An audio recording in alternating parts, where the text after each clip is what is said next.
Vaccine বা টিকা নিরাপত্তায় বাংলাদেশের আস্থা দক্ষিণ পূর্ব এশিয়ায় সর্বোচ্চ। অন্যদিকে ভ্যাকসিনে আস্থা নেই এমন ইউরোপীয় দেশগুলোর মধ্যে শীর্ষস্থান ফ্রান্সের।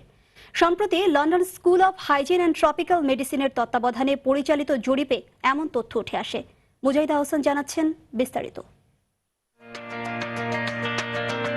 ভ্যাকসিন বা টিকা নিরাপত্তায় আস্থা নিয়ে বিশ্বের ৬৭ দেশের প্রায় ৬৬,০০০ মানুষের উপর পরিচালিত জরিপে সম্প্রতি বাংলাদেশের পক্ষে মিলেছে এক ইতিবাচক খবর। ভ্যাকসিন গুরুত্বপূর্ণ, নিরাপদ, কার্যকর ও এর ধর্মীয় দৃষ্টিকোণ, এই ৪টি প্রশ্ন ছুড়ে দেওয়া হয় জরিপে অংশ নেয়াদের। জরিপে বাংলাদেশে ভ্যাকসিনে আস্থাহীনতার কথা জানিয়েছেন ১%-ও কম মানুষ। তবে বেশিরভাগই ভ্যাকসিন বা টিকা নিরাপত্তায় তাদের আস্থার কথা জানিয়েছেন। শুধু শিশুরোগ প্রতিরোধী নয়, বরং রোগ প্রতিরোধ ক্ষমতায় যথেষ্ট উন্নতি করেছে বাংলাদেশ।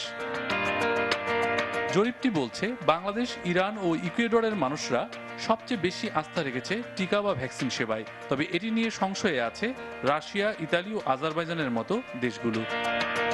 অন্য এক পরিসংখ্যানে দেখা যায় বিশ্বব্যাপী ৬৫ বছরের ঊর্ধ্ববয়সী মানুষেরা অন্যান্য বয়সীদের তুলনায় ভ্যাকসিন নিরাপত্তা নিয়ে বেশি ইতিবাচক।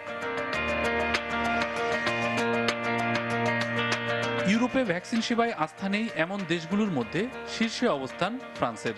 দেশটির ৪১% মানুষের ভ্যাকসিন সেবায় কোনো আস্থা নেই। জরিপটির তত্ত্বাবধানে ছিল London school of hygiene and tropical medicine. তথ্য সংগ্রহে ছিল উইন গ্যালাপ ইন্টারন্যাশনাল অ্যাসোসিয়েশন। গেল বছরের নভেম্বরে ওয়াশিংটন ভিত্তিক জনমত জরিপ সংস্থা গ্যালাপ প্রকাশিত বিশ্বের নিরাপদ দেশগুলোর তালিকায় ৭৮ পয়েন্ট নিয়ে বাংলাদেশের অবস্থান ছিল উপরের দিকে। আর সে তালিকায় বাংলাদেশের নিচে রয়েছে যুক্তরাষ্ট্র, অস্ট্রেলিয়া, ফ্রান্স।